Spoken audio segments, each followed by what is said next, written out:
of our halacha of the Rambam today. Interesting halacha. We're learning now in the Rambam about the laws of Maaser Sheni. What's Maaser Sheni?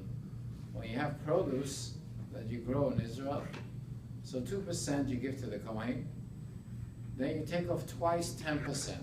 The first 10% you give to the Levi, and the second 10% is called Maaser Sheni. Sheni means second. That you take and you eat in Yerushalayim. It means it's for you, and you can share it with all your friends. It's not that you have to give it to a Kohen. You don't have to give it to a Levi. You can spend it, but you have to eat it only in Yerushalayim. What happens if you live, let's say, in Tzfat, and you're not going to get to Yerushalayim until 6 months from now, and you have apples, 100 pounds of apples, that is the second 10%. So the Torah says, what you do is simple. You take the apples, you evaluate the value, and you redeem it over money. So in other words, if it's $100, you take $100, you put it aside. And whenever you go to Yerushalayim, you'll take that $100 and you spend it, and you buy fruit, and you eat in Yerushalayim. The question is, what kind of money could you use to redeem it? Could I use, let's say, an American dollar in Israel? In other words, does it have to be Israeli shekels? So I have to take, let's say, 400 shekel to redeem the fruit? Or could I use a $100 bill, which is the same value as 400 shekel? So the Rambam says an interesting thing. You can't use a currency, that means money, that's not for that place and that time. So it sounds from the Rambam that not only does it have to be currency that's valid today, but it has to be something that you could use and spend easily. Because you could redeem it on any value, but it's something that you should be able to go and buy. Now, when you go in Israel, you go to the food store, and you give them $1. Is that something easy? Or they want a shekel?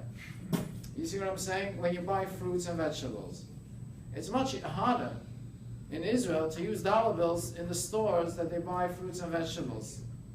Okay, if you buy a property or you sell, maybe it's different. They want shekels. So you have to go and find someone that's going to redeem the dollars for shekels.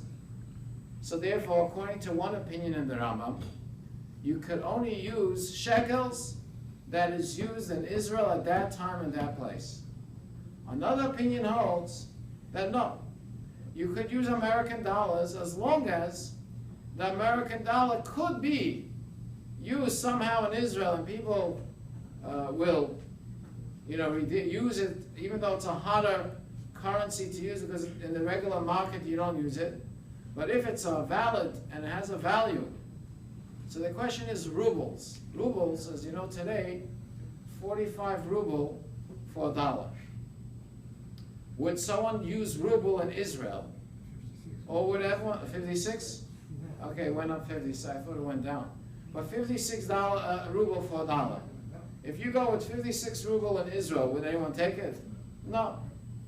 Dollar, it's possible. It's just a little harder to get around. But a ruble, no one will take. So rubles for sure you can't use. But if it's a currency that somehow in this country, even though it's not the legal currency, this is not what the country uses. They don't use dollars.